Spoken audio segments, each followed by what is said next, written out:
Good evening. Good evening. Thank you so much for being here tonight. We're always so happy to see you. A few quick things before we get started. We've got membership up, so thank you all so much for signing up. If you're interested, we do have more membership forms online that are available to print. If you didn't have a chance, we do have a sign-in sheet on the side if you don't mind writing your name down. We have our May meeting coming up, May 7th, with Dave Morrison, who's going to discuss the history of the Long Island Railroad and a particular oddity at the Bayshore train station stop that there's only one photo of that's unknown, so I hope that entices you to come. Coming up in June, we do have a bit of a larger event. I do have flyers on the side if you'd like to take one home, but we have 19th Century Baseball Day. So we will have two teams from the Vintage Baseball Association coming to play a doubleheader in the fields across the street from the library. There will be some musical entertainment, food. We'll have crafting for kids, a movie marathon. So we're hoping it'll be a big to-do, and we hope to see you all out there. So please make sure you save the date. I believe Dottie had two events she wanted to discuss. Yeah. Okay. I'll try and do that. So thanks everybody for coming. It's great. Nice crowd tonight. I'm Dottie Coyne. I'm a curator on the board here at the Historical Society. I just want to tell you about a couple of fun things coming up. September 12th, we're going to do a square dance. And the square dance is going to be right here on the tennis courts in the park. We're going to have food trucks, and it's a great way to meet your neighbors if you don't know them. If you're dancing with everybody, you're going to be dancing with all different people. It's going to be a lot of fun. So think about what kind of clothes you're going to wear. There, it's not mandatory to get dressed up. It'll be fun. It's just going to be like a hoot, I guess you'd say, you know. We have a caller, and we have music, and it's going to be a lot of fun. And then that's through the Historical Society. And then the other thing that I'm trying to coordinate is a chorus for Brightwaters. We're going to do that within the village. And a couple of notices have already gone out about it. But if you're a singer, if you like to sing, we're going to form a chorus. I have 7 people signed up so far. I want to wait till we get 12, and then we'll have a meeting here and talk about the different kinds of music genres that we might sing, and experience of the singers, and see what we can do. Just have fun doing that. So it's a requirement that you learn the Brightwaters song. Yeah, right. Yeah, There is a song for Brightwaters that started in the village, and we've been practicing the music, and then we just need the chorus to sing it. That's right. So if anybody's interested in the chorus, come talk to me, or just write to me on my email. It's in your, if you're in the Brightwaters newsletter digitally, you'll see that. Just come and talk to me, and then please everybody participate in the square dance, because it's going to be so much fun. It's just going to be a really fun night on September 12th. That'll be for full families, so kids and adults and everything else will participate. And one of our residents is going to be the caller, right? Yes, Mario Fiore, maybe a lot of you may know him. His father, I guess, was an official caller, and now he's a caller, and he does his thing, and he's got the music, he's going to do the calling. It's going to be just a lot of fun. Okay, so please keep that in mind, okay? So let's, you want to continue? So with that, we're going to introduce Angela Reich. She is a Brightwaters resident, most importantly. She's a Fire Island Lighthouse docent, and she is the author of Shipwreck of Hopes, which is a historical novel based on the wreck of the Elizabeth, which happened off our shores in 1850. It is a fabulous read. We did it for our book club this fall, and Angela was wonderful enough to come and run the discussion. So I highly recommend you purchase her book at the end, and she very courteously has said that 20% of the proceeds will be donated to the Brightwaters Historical Society, so we can keep doing really fun events like this. So thank you so much, Angela. Tonight she's going to be discussing the history of the Fire Island Lighthouse, our fascinating seafaring history of local residents who manned our shores and were responsible for maritime safety on the country's busiest shipping lanes, the approach to New York Harbor. So, welcome in.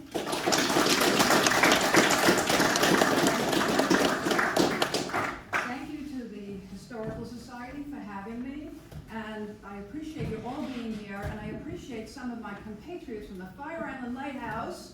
Woo! And also, so if you haven't gone to visit there, you really have to go. It's an incredible site. Building 3 buildings, and not to mention the tower. It's so amazing. And my compatriots at the Sagacos Manor Historical Society. Yay! And if you haven't been there, you have got to go down the block and get yourself to Sagacos Manor. 400 years of history right there in our backyard, and it's fascinating. So please, patronize these places and learn about where we came from. Anyway, thank you all for coming. I appreciate it.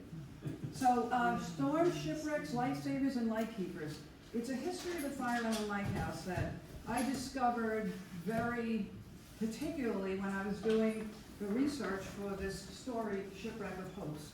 So tonight I'm going to talk about the history of the Fire Island Light and the growth and the development of what was then known as the Lifesaving Service.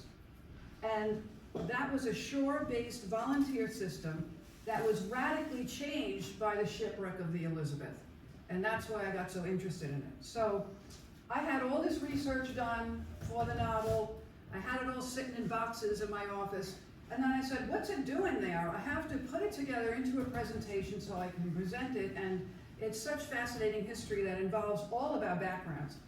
So in the novel, the reader is swept from our Long Island shores across the Atlantic Ocean to Italy, to Europe, when it was in the midst of the revolutions. And then the reader is put on the ship, the Elizabeth, and witnesses everything that happened as it crossed the Atlantic and ended up here on our shores. So you're going to be in a lot of different places. There's going to be a lot of maps, a lot of stories, so strap yourselves in because there's a lot of stuff we have to do tonight. So the research behind the novel is a source of tonight's presentation. So one thing I want to point out is the reasons for the building of the Fire Island Lighthouse. And then number 2, the inception of a shore-based life-saving system in America. And then number 3, the how and the why the wreck of the Elizabeth affected the development and the growth of the life-saving system. So we're going to start with our familiar home setting. Steve, you're going to push the button. There we go. So we're all from the same area here. We're pretty familiar here. There's the Great South Bay, there's the Atlantic Ocean, and this is the inlet. So that's Fire Island as it overlaps the end of Jones Beach Island. So this is the area of interest for us right now. And the next map is going to show the detail even more closely. So if you take a look at this bullseye, this is the location of the Fire Island Lighthouse. So as a docent, I get asked a lot of times, why did they build a lighthouse in the middle of an island? It's usually at the end of the island. So the answer to that is that was the end of the island when they built the Fire Island Lighthouse. So all of this land here, which we now know of as Robert Moses State Park, was a natural accretion of sand called littoral drift. So you know how Long Island is on an angle when it sits into the continental United States. So the ocean is constantly pushing westward, and it's pushing sand with it, and the sand naturally accretes. So this littoral drift gives us all of Robert Moses State Park. And now see how this inlet is. You have to go in, anybody who's a boater knows, you have to go in like this before you get into the bay. So let's go way back in time to an early map. It's a Dutch map from the 1600s. This is the Ragaveen map from 1675. Maps tell such stories. It's fantastic what you can learn by studying maps. So you see it's Lang, L-A-N-G-E, island, right? And here's the inlet we're talking about as it was depicted then. Again, there was no GPS or anything else. That's what they had for the inlet. But the Dutch, we know, occupied Long Island before the British. And so when I located the early Dutch maps, this area was called the Veer Island Inlet, V-I-E-R, Island Inlet, just like it's called Lang Island right there. And then you think about where we live, and all of the names that got anglicized over time from the Dutch. For example, the Bronx. We go up to the Bronx, right? But when you went up to the Bronx, when you were here with the Dutch, you went up to see Jonas Bronck, B-R-O-N-C-K. So when you went to the Bronx, you went to the B-R-O-N-C-K apostrophe S, and the name got anglicized, right? So Brooklyn, B-R-E-U-K-E-L-E-N, right? It was a place name in the Netherlands. So was Haarlem, H-A-A-R-L-E-M. So I'm bringing this all up because we want to see how the names get anglicized over time. So in the old Dutch maps, it was the Fire Island Inlet. And let's see why. Next map, we go forward in time to Samuel Wheeler, who was a surveyor who was commissioned by George Washington to do a survey map of all of Long Island. I just pulled this out because this is what we're interested in for our purposes. So what you see here on the map, it says the Great F-I-E-R, Fire Island Inlet, or ship's channel, carrying over the bar 2 fathoms of water. Channel over the bar, so it shows where you can get in safely. And look at the shape of the inlet, so different than the one that you saw on the modern map, right? So you can see here, oops, even in 1789, this was called the Captree Islands. And then there are 4 islands in the inlet. 4 islands, right? And what are they known as now? It's East Fire Island, West Fire Island, Sexton Island, and Short Beach. So often, again, as a docent, I get asked, how did Fire Island get its name? So there's all these stories. There's so much poison ivy on the island that in the fall it turns red and the island looks like it's on fire. Well, that's true, it does. And then the Native Americans used to make fires on the island to rend down the whale blubber. Well, that's true too. And then people used to set false fires on the beach to lure the ships in to try to pirate them.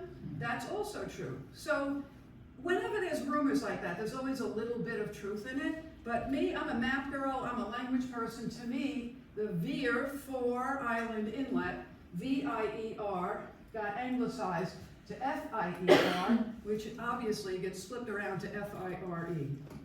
So what we're going to see on the next map is the importance of our location.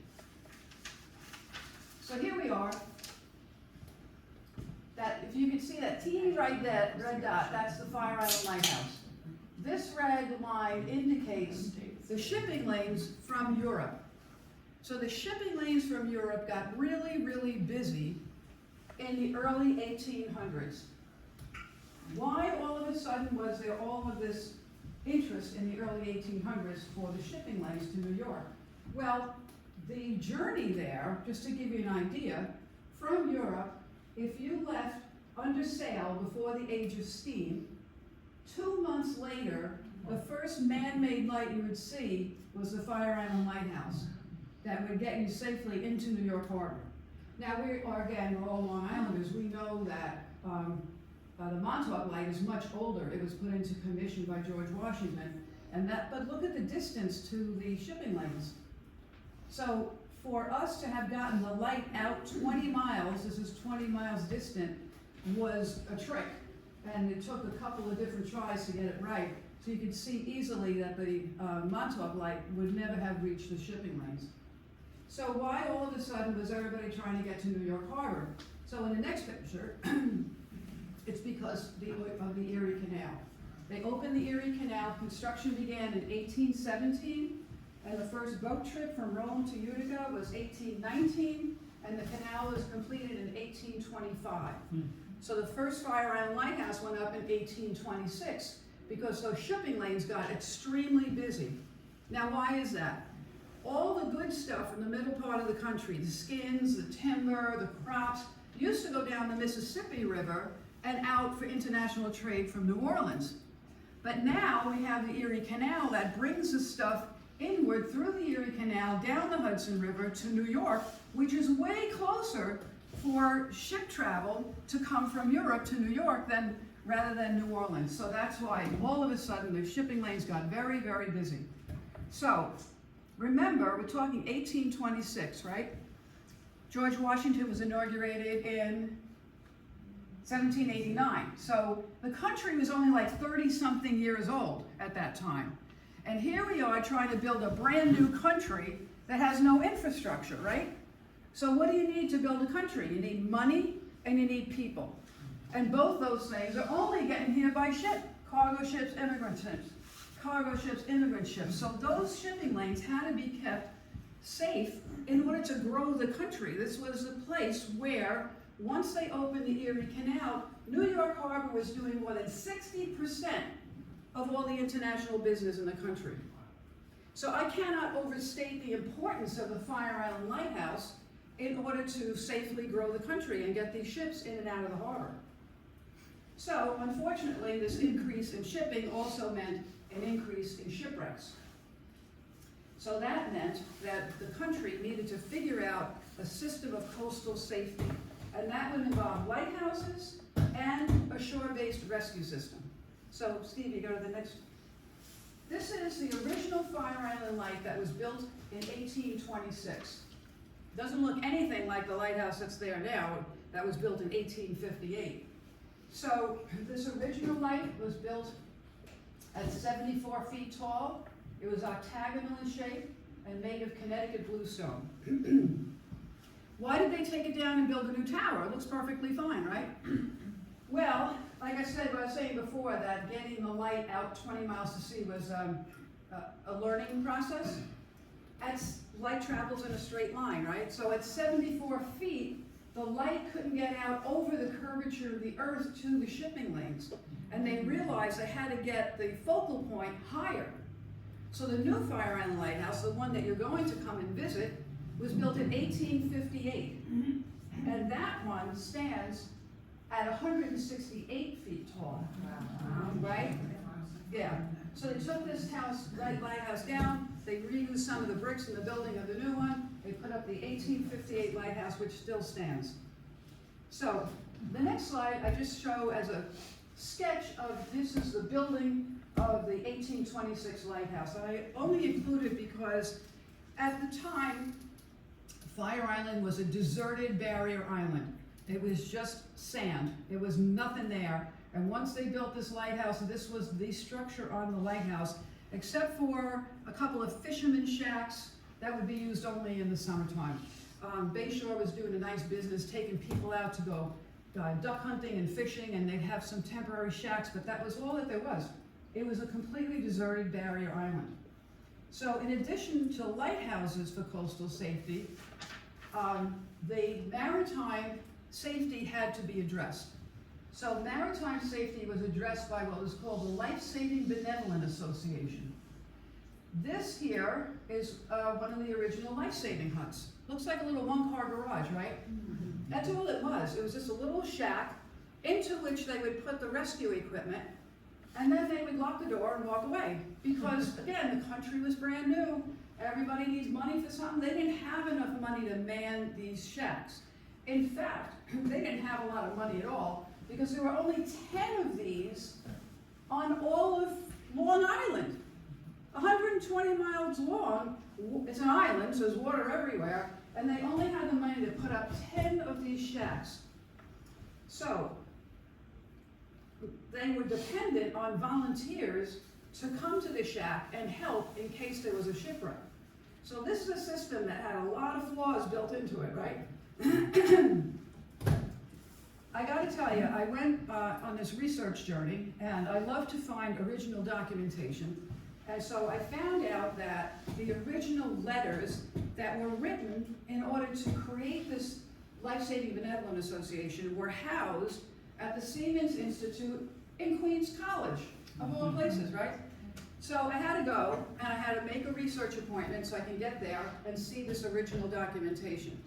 But this is like one of these little things you find during your research that I get such a tickle out. I don't know if you will, but the Siemens Institute, and I'm like, what's that about? Remember back in the day there was a Siemens Bank for Savings? And remember the logo was a little sailor with a little sailor's cap on and stuff? Well, the Siemens Bank for Savings was literally a bank for Siemens to save their money. It was chartered in 1829, right? Lighthouse was built in 1826. It was chartered in 1829 in New York City, And it was chartered for the benefit of the sailors who would get off this 2-month voyage with a pile of money in their hands, and they're heading into New York City. So they put these banks on the end of Wall Street and Pearl Street so that while they're walking by, they could at least deposit some money for their wife and children at home before they ended up in New York City with this wad of cash. So that's the Siemens Bank for Savings. I know, isn't that cool? So anyway, Siemens got bought out by Chase. They don't exist anymore, but they made an institute, the Siemens Institute, that holds all this original paper for the maritime, for the Lifesaving Benevolent Association. So, Question, is that all right? sorry? Huh? Yes? Can I ask, how were the life-saving people notified that they were needed at the I'm hut? getting to that. Okay. That's a very good question. Thank you for asking. So this is the actual, they made the letters and they put the letters into letter books. So this is the actual letter that lists these 10 life-saving huts, stations. Eaton's Neck, Fisher's Island, Amagansett, Bridgehampton, Prague, Mauritius, Mastic, Fire Island, Long Beach, and Barren Island. That's Coney Island. So we live here, right? You can imagine in your mind from Mastic to Fire Island, from Fire Island to Long Beach. This is a long way to go for, like you said, there's no communication. How do they know? How do they get the people there? Like I said, it was a system that had a lot of flaws in it. It's the best that they could do, but if this system was in, let's say, Boston Harbor or Philadelphia Harbor, and you see a shipwreck, you can run around and knock on doors and get volunteers to come out, right? But Fire Island's a deserted barrier island. There were no doors to knock on. There's nobody there. So this leads into the story of what happened to these wrecks on Fire Island. This next picture is, I just had to show it because I love it. It's dated September 24th, 1849, written by Walter Restore Jones, who's the president of the New York Lifesaving Benevolent. And it says, please report to me the progress you have made in constructing the 6 boathouses you contracted to build. Respectfully yours. So this is all original documentation at Siemens Institute, which is super cool. So, those are the 1-car garages. What exactly was in those little 1-car garages? So the next picture is a sketch. So here's the ship that's stuck on a sandbar. Here is a cart onto which they would put all this equipment and drag it down the beach. Here is what's called a Lyle gun. So a Lyle gun is a little cannon. And what they would do is, using the little cannon, they would shoot a hawser or a heavy rope out to the ailing ship.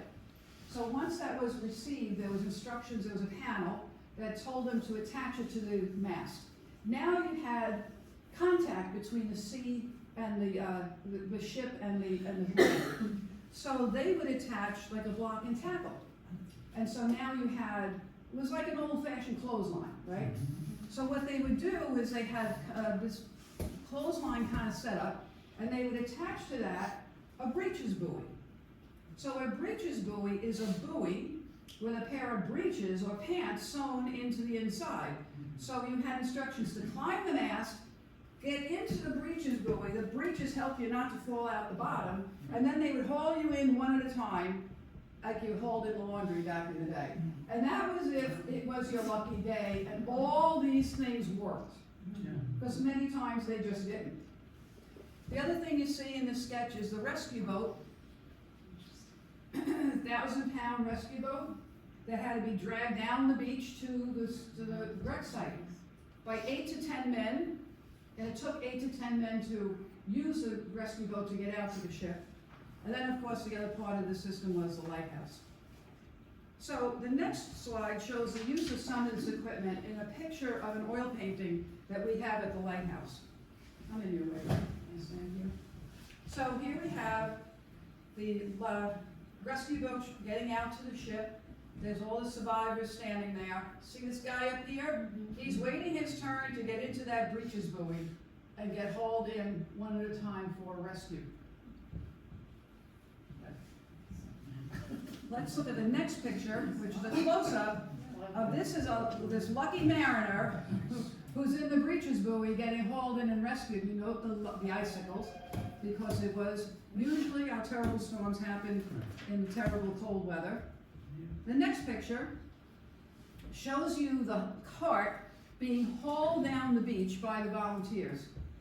Imagine the strength of these men to do this during a storm, and again, it's possible, more than likely, they were going miles down the beach with all of this equipment in this cart. So I don't know about you, but I love going to the beach, but I get out to my car at Field 5, and just to carry my beach chair down to the ocean, I get tired. Look at this, what these guys had to do back in those days, right? It's amazing. So the next slide will show, here is the use of the rescue boat in a storm. The other picture showed you the rescue boat going out. It didn't look so bad, but this is really what it was like for them during the storm. So you can see the life vests. They were corks, kind of sewn together. This was high-tech at the time. And then what they were wearing was waxed cotton. That was all they had. And again, if it's freezing cold in the winter, you got wet, you stayed wet. A lot of these guys got very sick in trying to affect any of these rescues. And this, again, is only if all these things worked. This is my next picture. It's my favorite. It's a picture, it's called optimism. Look at this guy. He's hanging off this line, trying to get into this rescue boat in a storm like this. Here's the next guy climbing the rigging, waiting his turn. It's a picture of optimism. Yes, but if there were 8 to 10 people in the boat, how They many were can they big. take? You come to the lighthouse, we have a boathouse, and it shows you how big they are. It's a big boat, 1,000-pound rescue boat.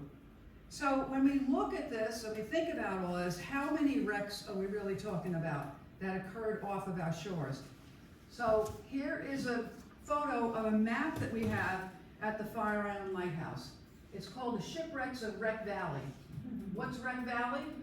South shore of Long Island and the coast of New Jersey. And you know why, because that's how you get to New York Harbor. So this was a map made by Edward Lee Spence, who was a very famous underwater archaeologist, and he gifted it to us. He signed it, his signature's down there, and it was given to us in the 70s. So it's pretty old. But everything you see listed here is the name of a shipwreck in Wreck Valley. So when you see this visually with your eyes, you know how many hundreds and hundreds of wrecks there are here. And again, this is from the 70s. If this map were made now, with all this stuff, whether you could irradiate down into the sand, there'd be a lot more names on this map than what you see here. So far, I've covered 2 of my big topics. The importance of the Fire Island Lighthouse because of its location, and the inception of a shore-based rescue system. So you may be asking yourself, out of all these wrecks, why did she pick on the wreck of the Elizabeth in 1850? So here's the reason why. So the Elizabeth left Livorno, Italy for New York Harbor on May 23rd. And you can see she wrecked on July 19th. It's like a 2-month journey, right? There was trouble on the Elizabeth from the start. The captain, Seth Hasty, was dead of smallpox by the time they reached Gibraltar. So they didn't get very far. Very ill at sea. And the first mate, whose name was Henry Bangs, captained the ship. And his name really was Bangs. I'm not, if I made that up, you would think I was being silly, Bang, right? But anyway, that really was his name. And he captained the ship, and he had never captained a ship into New York Harbor before. So that alone got me interested. The second reason I got really interested is because there was a famous female American writer on board the ship on her way home from Italy. So I'm a retired English teacher. I studied American Lit. I knew who she was, Margaret Fuller. And I'm like, Margaret Fuller was here on my beach involving my lighthouse? It was like I went to the 7-Eleven and I saw Elvis. From that on, I was hooked. I just couldn't put it down. The whole story, her story, the story of the ship, and everything that happened after that. So I have to tell you about her, because her fame was really important to the outcome of this whole picture. So she was born in Cambridge, Massachusetts in 1810. Her father was a state senator in 1813, then the House of Representatives in 1825. He was part of the early formation of our government. Again, think the country's only like 30 years old. He's in these early stages of forming our government. Can you imagine the dinner table conversation in that house, right? The kinds of things they were considering and thinking about in that home. Who was there visiting them? What a household, right? So he saw the promise in her, how brilliant she was, and he tutored her with his Harvard education. He made it his business to give her a classical Harvard education at a time when women weren't allowed to go to college. They weren't even allowed to be in the campus. So that was like a blessing and a curse for her. So it was a blessing because it made her a singular, brilliant woman at a time when there weren't women who were educated like that. But it was hard for her because what we've read is that by the age of 6, she's translating Greek and Latin literature, right? So what little girl wants to play with her? They want to play dolls, and she's talking about Aristotle and Horace and Dante and all this. She had terrible nightmares because she's reading Dante's Inferno when she's 10. Did you ever read it? It's horrific. The tortures through all these stages of hell. It's like taking your grandchild to a horror movie now. It stayed in her head. She had nightmares. It was very tough for her. It wasn't an easy childhood. But for all these reasons, she was socially awkward for a long time. And kind of isolated. But then as she grew older, she wrote, she taught, she had conversations for women. And what that meant was, knowing that women weren't privy to all this classical education, they weren't allowed to go to college, but we can have conversations. So she would have conversations in Boston for women who wanted to come, and they would talk about what was happening in current days, and she would teach them about what the classics thought about that. And so she was teaching them this stuff without getting in trouble. So she became pretty famous locally, and then she caught the attention of Henry David Thoreau, Ralph Waldo Emerson. And they got very busy with their ideas about how literature should be conducted or encouraged in this new country. So what kind of stuff made her famous outside of Boston? These two things. This here was the first literary magazine in America, and she was the editor. Because they had the idea that here we are, a brand new country, brand new laws, brand new opportunity, and people are looking across the ocean at Europe for culture. Well, why should culture come from them? Why don't we form our own literary voice? Why are we waiting to get stuff from there? We are a brand new entity. We should encourage our own literary voice, and that is what was the purpose of this literary magazine called The Dial. Then she wrote this book, which was called Woman in the 19th Century, and in that she talked about what is the woman's role going to be in this brand new country with all these brand new laws and opportunities. So it sold like hotcakes. She made a first printing, it sold out, a second printing, it sold out. It got a lot of attention across the country now. So she went across the country in her fame, and it caught the attention of this guy, Horace Greeley, who was now starting his brand new newspaper in New York City, the Tribune. So he wrote to her and he asked her to please come down to New York and become his literary editor. So she thought about it for a few minutes and then said, okay, I'm coming to New York. And she moved down to New York. And I'm saying this to you in like one sentence, right? But in 1840, a single female didn't just go move to a city on her own. It was strongly frowned upon. But Margaret Fuller, like I said, her childhood, she was kind of isolated. She didn't mind ruffling feathers. She didn't care. So she came down. She lived with the Greeleys for a couple of weeks in Turtle Bay, which is now where the United Nations is. But it was too far away from the Tribune office, which was all the way downtown. I have a picture of the Tribune office I found. Isn't that cool? Yep. This is all these buildings are destroyed now. It's where Pace University is. And I had found her address because she was writing to people, and I went down there to try to see the street's gone, the building's gone, you can't find anything, but no trace of it. But she went down there on her own. She left the Greeleys, went down around that area, found rooms for herself, and she was living on her own. And again, highly frowned upon. So I see a lot of people in this room, they're like about the same age. Remember Marlo Thomas and that girl? Right? She's on her own, she's in the city, she's in the middle of the street throwing a hat up in the air, right? There was no hat throwing for a woman who lived on her own in the 1840s. But she went about doing her thing, writing for the paper, and she made friends with Rebecca and Marcus Spring, and they invited her to go to Europe with her in 1848. So she never had the opportunity to go to Europe before. And what was happening in Europe in 1848? All of the European rebellions were going on at that time. And I'm talking about France, Germany, the Austrian Empire. They're all rebelling because they're still being held down by all these royal families. So now the Europeans are looking across the ocean at us saying, wait a minute, how come they get to elect a president?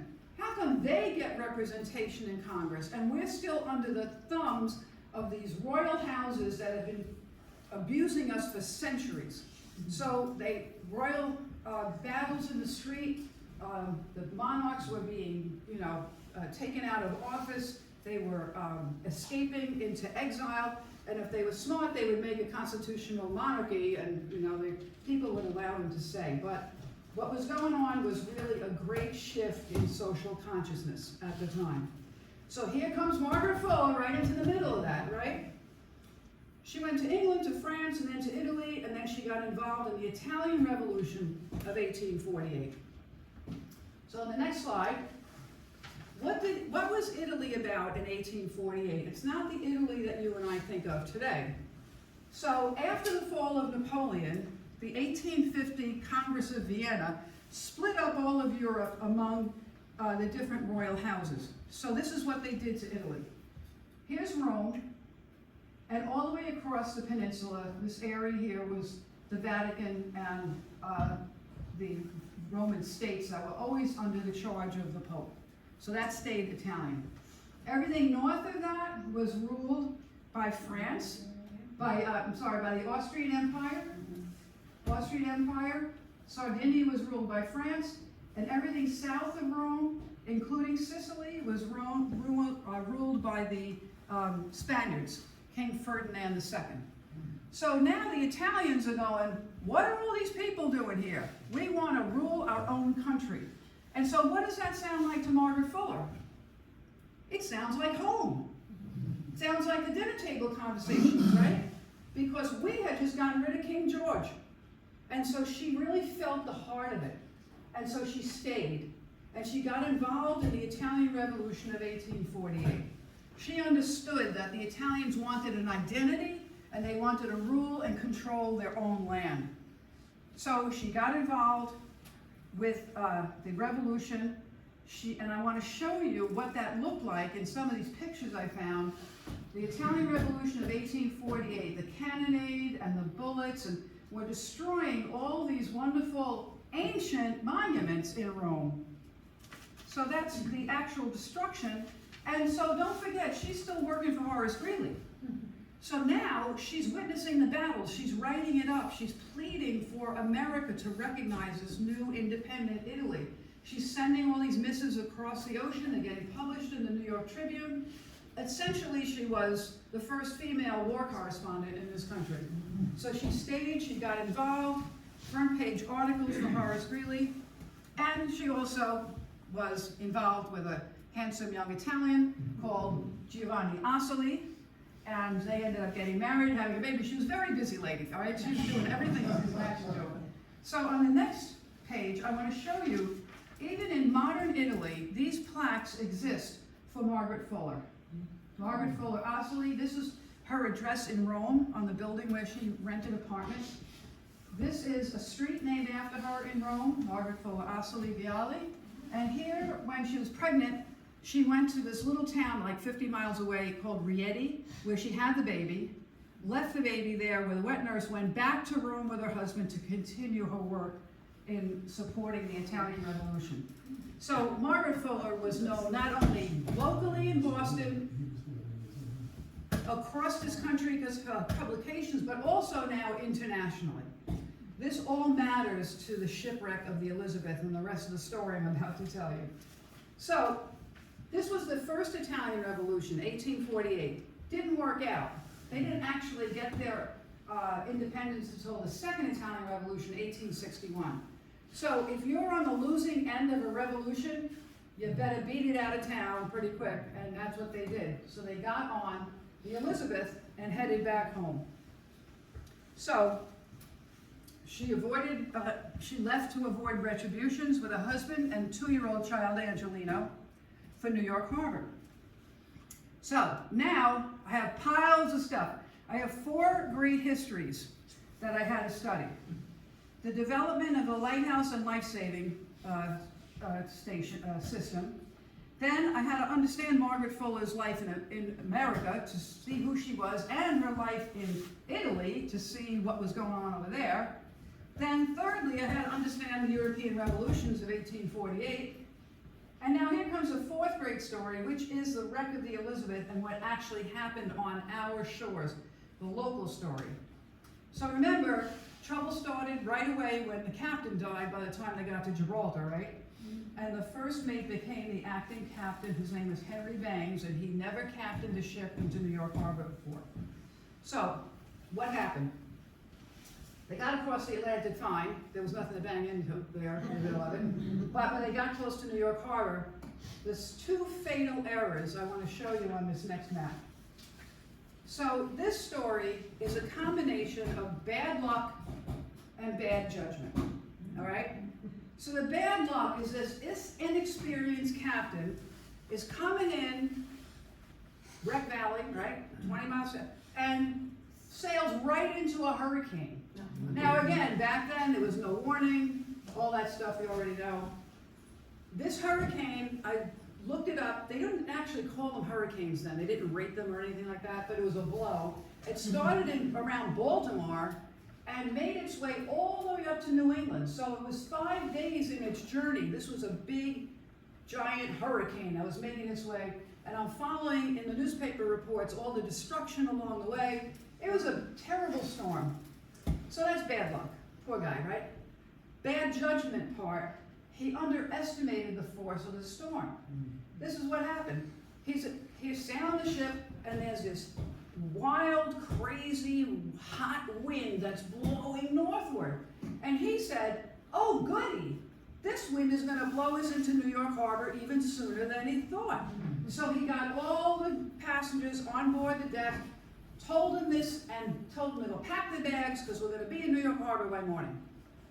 So that was bad judgment. Secondly, what happened was when he saw the flashing light of a lighthouse, he had misjudged his location. He was seeing the flashing light of Sandy Hook and Navesink Highlands. This is where he thought he was. So he set a course due north because, woo-hoo, we're gonna be in New York Harbor. But where was he actually? He was here, and what light was he actually looking at? The Fire Island light, right. So he set a course northward, and he set a course for disaster. So, where exactly did the Elizabeth hit our shore? Here we are, Great South Bay. Here's the Fire Island light, and the life-saving hut was right next to it. Here's the wreck of the Elizabeth. Where the wreck occurred was where Point of Woods is now, but there was nothing there before. It was all totally barren. How far is the wreck of the Elizabeth from the closest life-saving station? 5 miles. Wow. They're 10 miles apart. They came in right in the middle, the worst spot that you can ever imagine hitting the shore in terms of where these life-saving huts were. So by the time of the rescue volunteers got down there, it was many hours had passed. The storm had changed. That Lyle gun that I showed you couldn't get the line out to the ship that was stuck on the sandbar. And the rescue boat couldn't get out because the waves still were going like this. This storm went on for days after the wreck. So the entire system that was put together was an utter failure. So, I gotta tell you about I'm just gonna take a little research aside because I love this stuff, and you have to listen. So I had gone to Harvard University because that's where the Fuller family papers are kept, right? The prevalent family, the father was in the government, all that stuff. So I made a research appointment, I went up there and I'm going through the box and I'm trying to find anything else about the shipwreck that I hadn't known yet. It was very interesting, I found some cool stuff, but what happened afterward was even cooler. So I thanked the librarian, I went home. 2 weeks later, I got an email from her. And she said, we just made an acquisition that I think you would be interested in for your research. So what was the acquisition? Henry David Thoreau, her dear friend, came to Fire Island. Can you believe Henry David Thoreau is on Fire Island? And he was down there for 5 days trying to find anything of her remains. Manuscripts, clothes, anything of her remains after the wreck. While he was looking for remains, he interviewed every survivor from the wreck. So they acquired his notes that he was taking while he's interviewing the sailors who came off the boat. Henry Bangs, who came off, he had all of it, it was 20-something pages worth of this that I got to read. So that's why I can tell you and feel confident that what I represent in the book is actual, because the sailors told Thoreau that the ship hit the shore at around 3 a.m. The Lifesaving Service didn't get there till afternoon the next day because nobody knew it was there. It's 5 miles on a deserted barrier island, right? And so by the time, all of it is pretty well documented in the book. By the time the lightkeeper learned about it, he had to get volunteers on a deserted barrier island to carry all that stuff 5 miles down the beach, and that whole story I just told you. So fascinating. On the research journey, stuff end up coming to you sometimes that you would never even think of. How would he even know that the wreck was there? Exactly. So how did he get that information? This is what happened. Margaret Fuller was the only person on the ship who had a life preserver. She was smart. Yeah, but there was no regulation that you had to have these things. But she had one, and she knew that she wasn't going to make it to shore, so she gave it to one of the young sailors who was a strong guy, and he made it to shore and was able to get on the shore. The first house he went to was a fisherman named Smith Oaks, and then he made his way 5 miles down the beach to the lighthouse, and he got a hold of the lightkeeper, Sella Strong. So that's how that all came about. So what happened? Was it stuck on a sandbar? Yes. Or the whole thing sunk? Or Stuck on a sandbar. so how It did was they a all cargo go? ship full of, and you know what was in it? Because they were from Italy? Tons and tons of Carrara marble. Wow. So it jammed into that sandbar and it wasn't going anywhere. And it ended up sitting there, unmovable, and the ocean, because the storm was still going, just pounded it to pieces. So, yes. So, I'm an avid fisherman. That wreck is still there today, pieces of it. You can tell on a calm day, the water will actually be red, because a lot of rusty boats and stuff are there. It's a great place to catch blackfish. Right And- outside of Point of Woods? Yeah. It may be, at this point in time, the places of wreck that we see, we call the deal is red. It's maybe 150 yards offshore, in about 15, 20 feet of water. And I make that trip down there to catch. I have to talk to you after, because I've never heard anybody say that all the stories were that it was just broke into pieces. And the legend I hear, that after that, to the east, there became a ship saving station, and they called it Watch Hill. Right, So that. right, but So, that wasn't and in that's the existence. legend between the fishermen on the That wasn't in 77. existence in 1850 though. Watch Hill was in the second generation of life-saving stations. Right. I'm gonna tell you about that in a minute. Okay. Okay, great, that was great information. But I know that this is still happening because right, Leon and the guys from the lighthouse, it was only like a couple of years ago, we had this huge crazy storm and this giant piece of wreck came floating down the beach. Right, where, Blue Point was it? Off of Blue Point? And it came floating down the beach right in front of the lighthouse. And so one of the lifeguards found it, and brought it to us and said, would you like this? And we were like, sure, it's a shipwreck. And they did all this research on it, and they figured out it was a piece of the Savannah from 1821 that had foundered off of Blue Point. And the Savannah was the first steam-powered ship that crossed the Atlantic. So I totally get it, like these storms coming, there's all kinds of stuff coming up that we don't know about. But a lot that remains is the red stone they could talk about. Everything else is pretty much gone. All right, well, let me finish up here, but thank you for that. So this wreck, because it showed the utter failure of the existing life-saving system, got a lot of press. So normally, shipwrecks got like a page 3 one-liner that was used for insurance purposes. This wreck, because Margaret Fuller was on it, who was beloved, got all kinds of front page giant articles, and these are actual articles about the wreck that went across the country, and I followed them in the newspapers, like 9-10 months of reports on this wreck because of the fame and the interest and the mourning for the sad loss of Margaret Fuller. There was another reason there was a lot of outrage, and that was like what I like to call Long Islanders' bad behavior. 40 people implicated in looting the wreck. So again, Henry David Thoreau's notes. The survivors are on the wreck for hours in this terrible storm, and through the haze they could see people on the beach looting and picking up. They came across just to pick up the stuff. I mean, you know, it was from Italy, so you got really good olive oil and silks and hats and brocades and stuff. But it was actually part of the local economy for people to come and loot the wrecks. They made money off of it. If a wreck came in, people came a-running. It was like Christmas morning and Santa just came. So they would count on that kind of thing. But the tragedy of this is the people watching it. Why didn't they help them? They couldn't get out there. The storm was raging, the Lyle gun wouldn't work, nothing worked. So there's a lifesavers were there too, and they couldn't do anything either.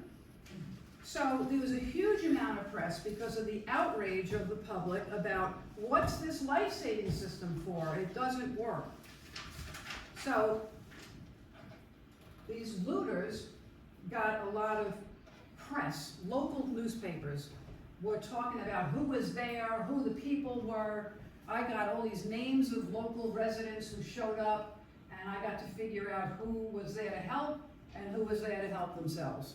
So I can say that in the novel, every person is an actual person from Long Island. Right, because I got so much information about all of these looters. So finally, the last reason for the extensive publicity was the utter furiousness of the failure of the life-saving system. So the extraordinary extent of publicity exposed the utter failure of the life-saving system at the time.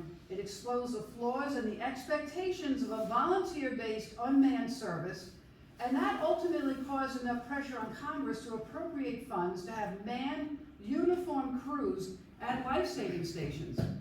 Well, this didn't happen overnight, but on the next slide, right, the wreck occurred in 1850. By 1852, which is not that bad, the Lighthouse Board was created by Congress to start administrating lighthouse responsibilities and correct the many deficiencies within the establishment. So they started that right away. By 1855, remember there were 10 unmanned huts on all of Long Island originally. By 1855, Fire Island alone ended up with 7 stations. Forge River, Smiths Point, Bell Point, Blue Point, Lone Hill, Point and Woods, Fire Island. And then by 1871, the U.S. Lifesaving Service was established. So you look at the dates and you say, well, there's a lot of years between 1855 and 1871. What happened in between?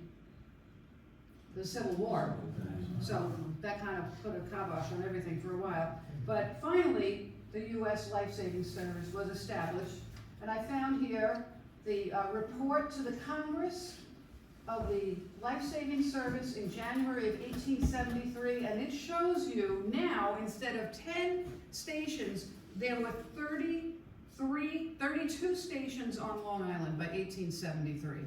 So they really did get busy on it. Again, the importance of those shipping lanes can't be overstated. So what does all that look like for us on Fire Island? Look at these life-saving stations now. They've made a large manned station houses to accommodate uniformed professional salaried crews and equipment. So the men slept there 24/7, there were sleeping crews, there were 24-hour watch with nighttime beach patrols. So that's now what they decided to do to make it obvious, so if the ship hits ashore at 3 in the morning, they're gonna know about it and be able to do something about it. So what happened then? Hold on, don't switch yet.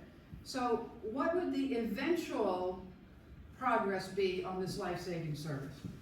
So over time, the U.S. Treasury realized it was supporting two separate services. It was supporting the U.S. Revenue Cutter Service and the U.S. Life-Saving Service for shore-based safety. So what was the Cutter Service? The Cutter Service was initiated by Hamilton, Alexander Hamilton, in the 1700s, 1790.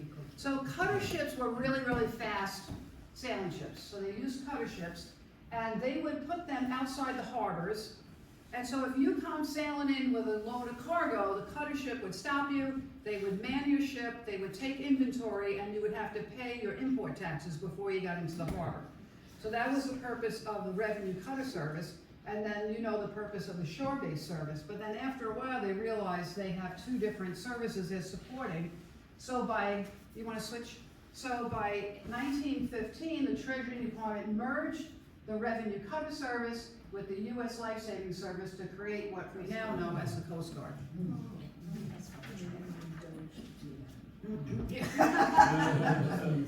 So, in summary, pressure from the wreck of the Elizabeth, because of the sad and unnecessary loss of the beloved Margaret Fuller and her family, the outrage for the looting of the wreck, the utter failure of the life-saving service, it exposed all the failure points of this inadequate system. So the resulting changes ultimately increased coastal safety, protected cargo and property, and saved thousands of lives, with all of these subsequent improvements in the lighthouse and life-saving services.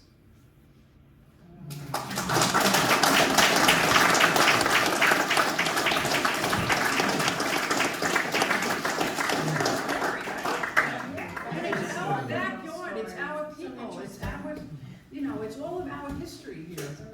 Yes. How many people were on the boat and how many survived? There wasn't a lot of people. It was 23 people, and 8 people died.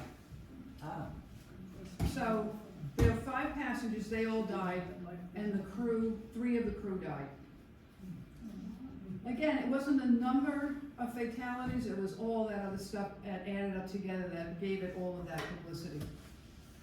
Yes. What time of year was the wreck? Was it like a It's snowstorm? July 19th. It's a summer storm? Yeah, freak summer storm, right? Freak summer storm. Yeah, exactly.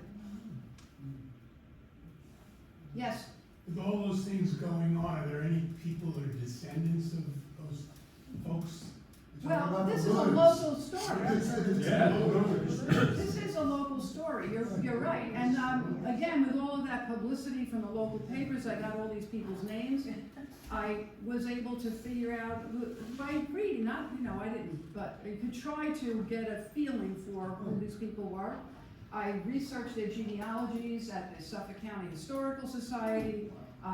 Even went to some of their graves because they're buried locally. But then I'm talking to my friend Pam Van Cott at the Saginaw Coast Manor. And so I'm going, Van Cott, that's an interesting name.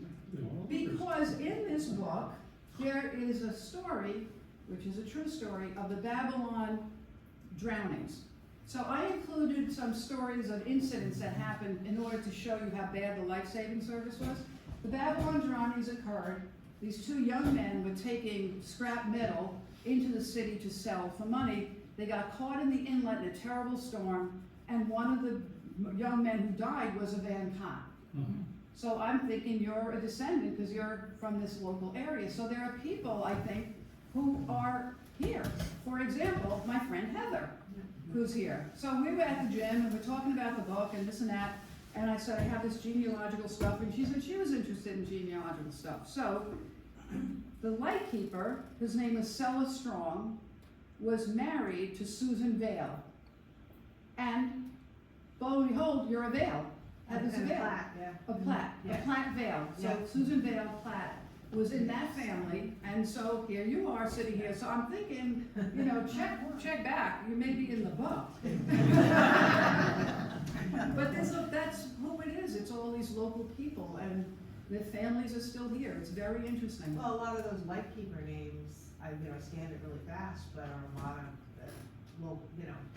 big local That's who families. got the jobs, right? The Dominy family. Dominy was one of the first lightkeepers here, who actually got fired after a very short time because he was a businessman. So he's manning the first Fire Island Lighthouse, and there he is on this beautiful beach and this beautiful time, and all these people. Nothing changes. Everything changes, but everything stays the same. Yeah. People still coming out from New York City to come to our island back then to go fishing and get out of the heat from the city. So Felix Dominy says, oh, this is a pretty good opportunity here. So he had people invited out to the lighthouse, took them out duck hunting and fishing, and his wife Phoebe would cook up the meal, and they would stay in overnight at the lighthouse. So the U.S. government didn't think that was a very good use of federal property, so they fired him. He took his $25 and walked down the beach to what we now know as Kismet and built the Dominy Inn.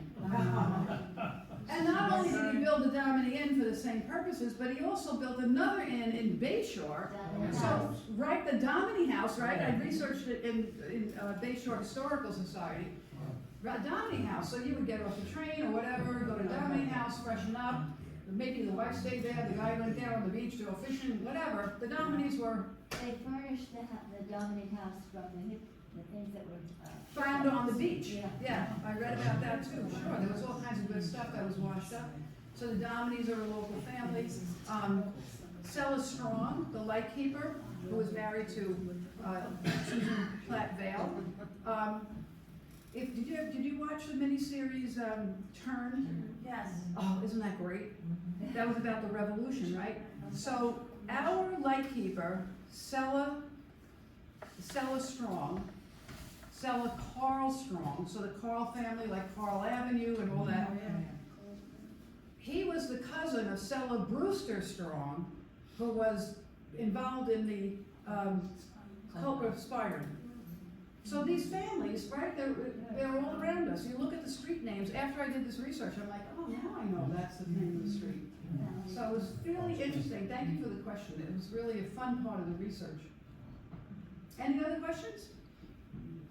I wanted to ask about the captain. He died of smallpox. Yeah. But smallpox is really contagious. Did you come across any other people on the ship that had smallpox? Well, that's interesting because Margaret's baby had already had the smallpox, and she had already nursed him, so there was some immunity to it. His wife took care of him, but they isolated him, and he ended up dying. It was a terrible disease. Yeah. Yep. So burial at sea, and they continued on their voyage. Yeah.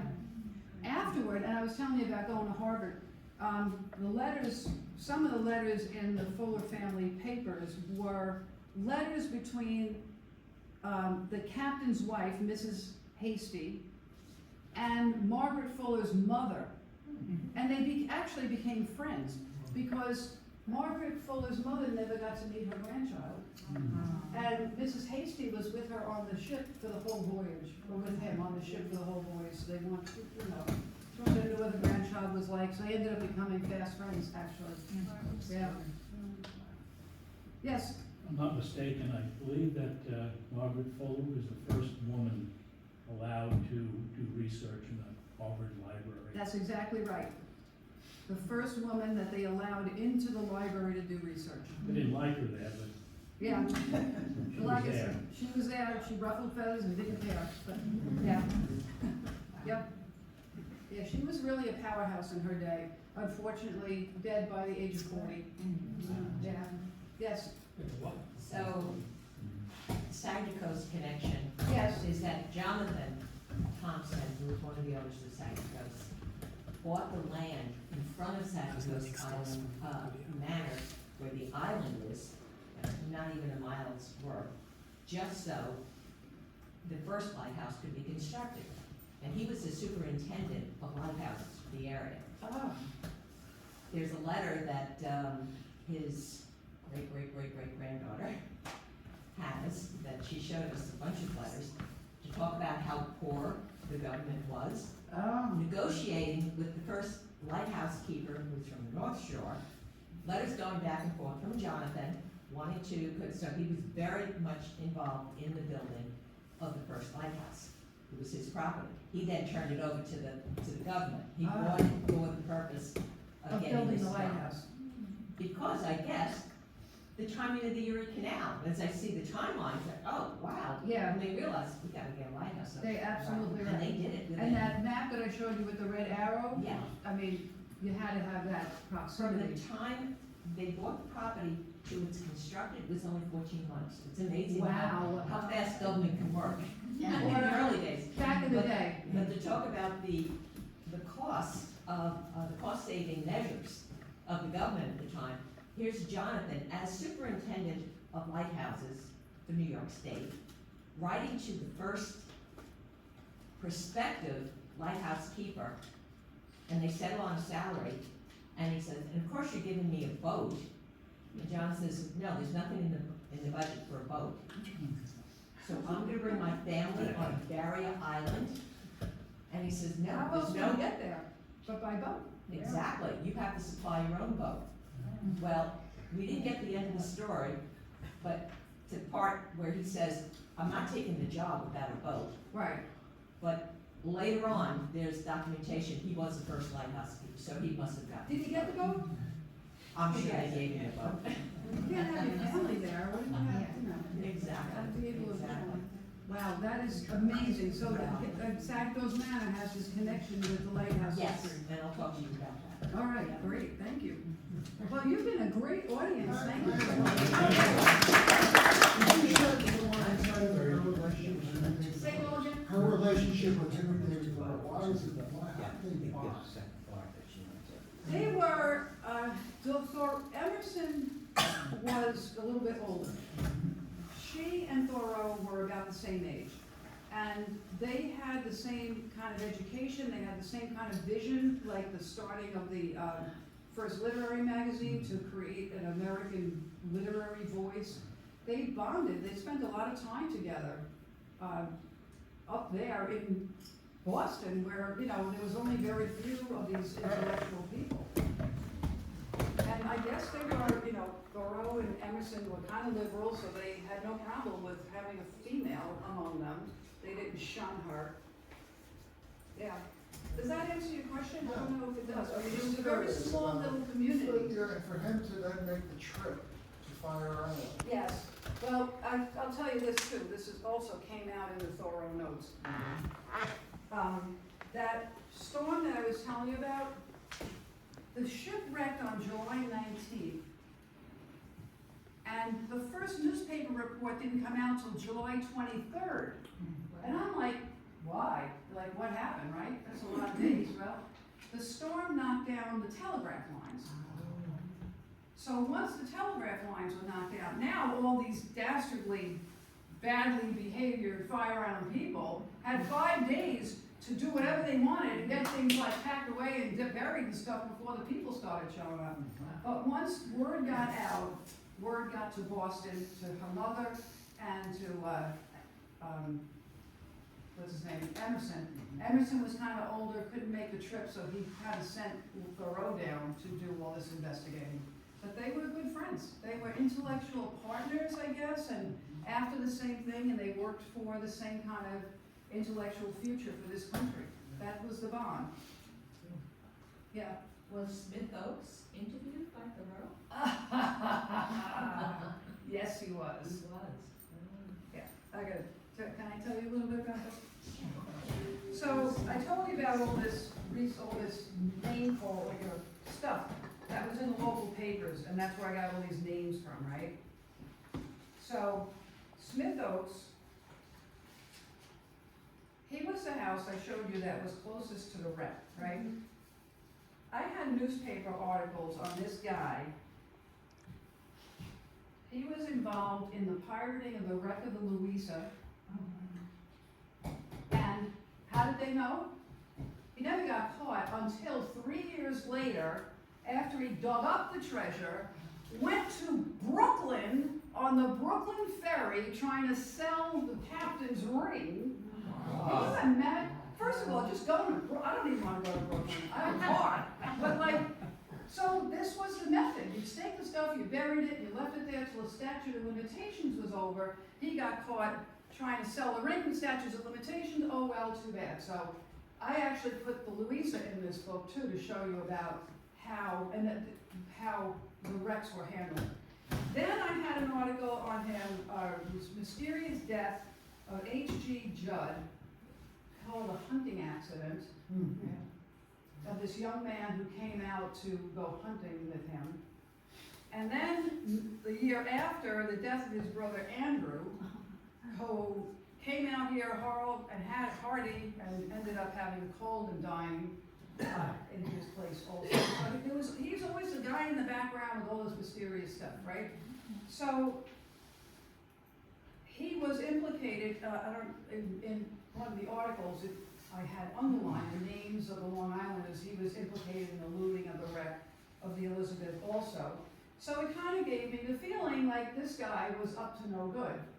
And so, to get to your question exactly, I always felt like this guy had his hand in something nasty, right? Now I get these Thoreau notes, right? And these Thoreau notes have him interviewing Smith Oakes. Everybody went to the house of Smith Oakes. He was the closest to the wreck. Thoreau was there. And he's interviewing him, and he's asked about, like, when did you find out about the wreck? And he was like, well, it wasn't until morning when the sailor knocked on my door. And these two other guys who were implicated were in the background kind of going, yeah, well, what about the horse tracks and the horse dung down on the beach from your house in the early morning? And he was like, shut up, you. And this is what, it's in the notes, shut up, you. He wrote everything down. So now I'm like, that dirty rat.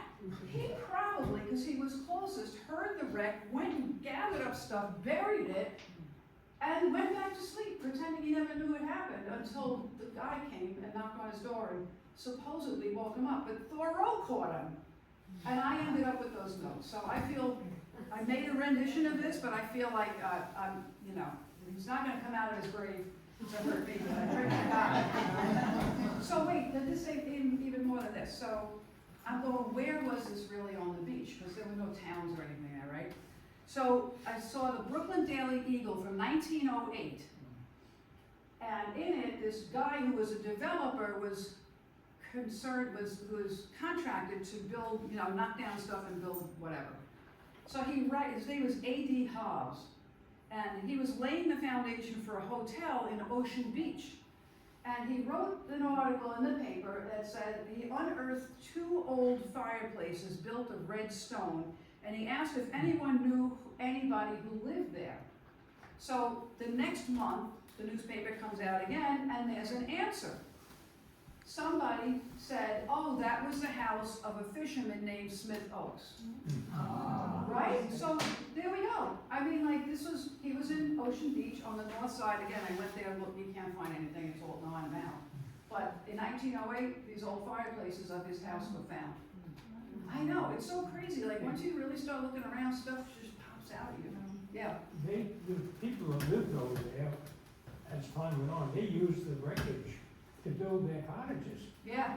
Half those old shacks were made from. They pick up the wood on the the beach. wood off the ships. The Domini Inn that we were talking about on the beach, all that stuff was in the Domini Inn. It was all the wood and any bells or anything else that was found. They sure did use it. Finders keepers, right? Yeah. Thanks for bringing that stuff up, you guys. Well, thank you. What a fabulous audience you are.